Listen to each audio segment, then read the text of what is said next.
I've been getting requests to show how I sample, like how to create the sample bank that I'm later using in Fast Tracker. Actually, it's the sample bank you use that determine how versatile you can get when working with samples, because usually, like, the sound you can make from a sample is like what you have and less. Like, it will sound as good as it sounds, clean, or less good. That's basically the. No, there are some tricks, but basically what you can do is determined by your sample bank. And I'm not using sample banks from DVDs and of samples, because and I urge you not to use them as well.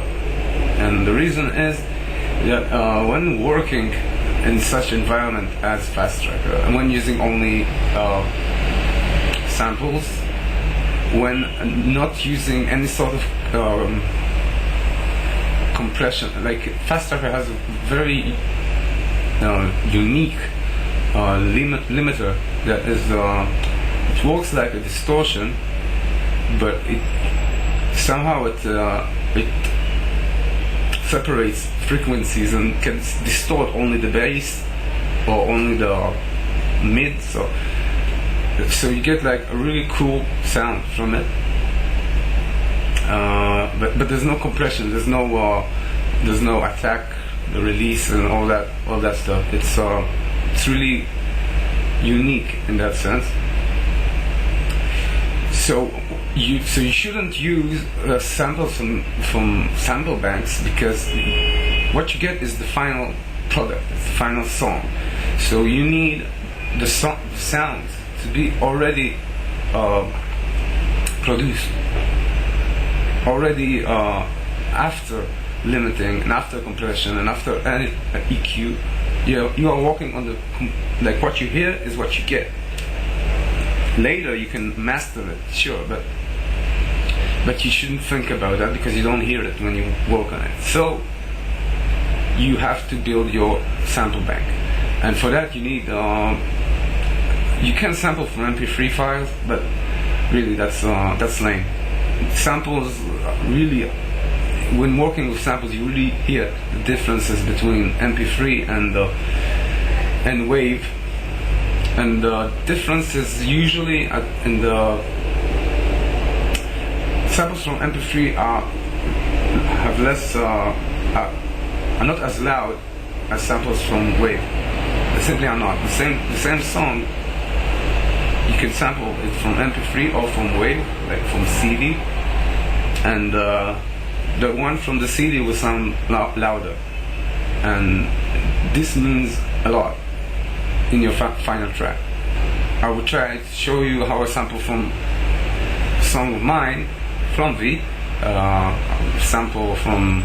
will show you what to do when sampling from Motherfucker Zero. Okay. I'm usually using Gold Wave. It has a very cool, very useful noise reduction function, which is usually very important. I hope you can see and if you can understand. So let's now play the song. Okay, so from the beginning, there's a sound. You don't leave anything. You don't know what you're gonna need when you're going to make your new song.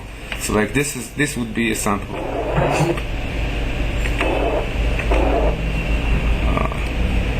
Here, this is a sound. And now you maximize the volume always. Okay, this is a sound. You can now save it.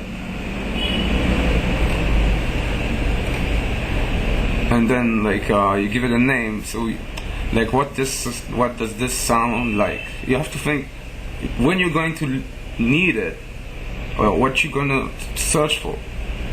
This sound is I don't know how to call it. I would call it a chop. And also, it's important to write from what you took it. Why? Because later, when you try to think about a sound and you remember from where you wanted it, it's good to have the name of the sample. Okay, let's continue on. Okay, now we have a riff. You find the beginning of the riff.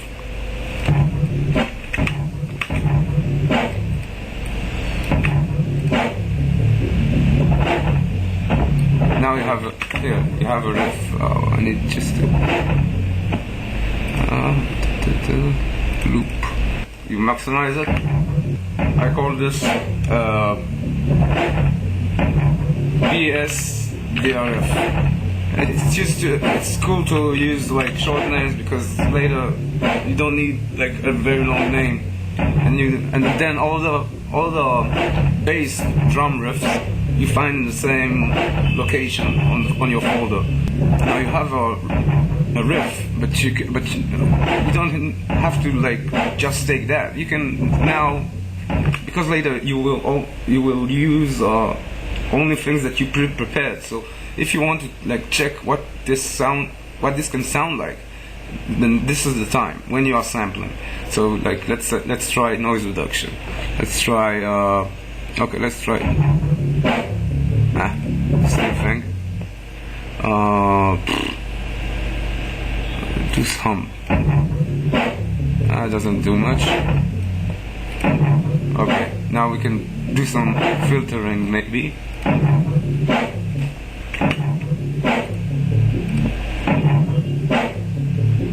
Then we save it under, let's say, BSDRF filter.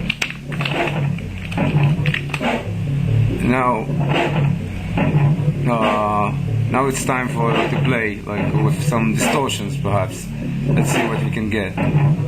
Okay, let's see.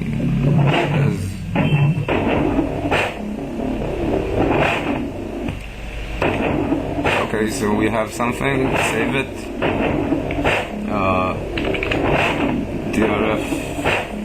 DRF is short for drum riff. This is weird. Now you have a drum here.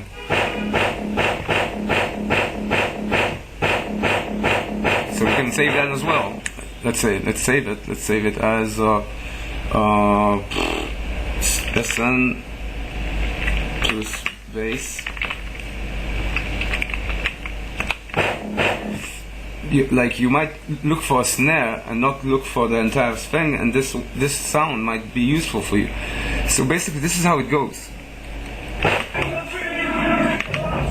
You search for you go throughout the entire song and just search for sounds which you can isolate from the vocals, and keep everything.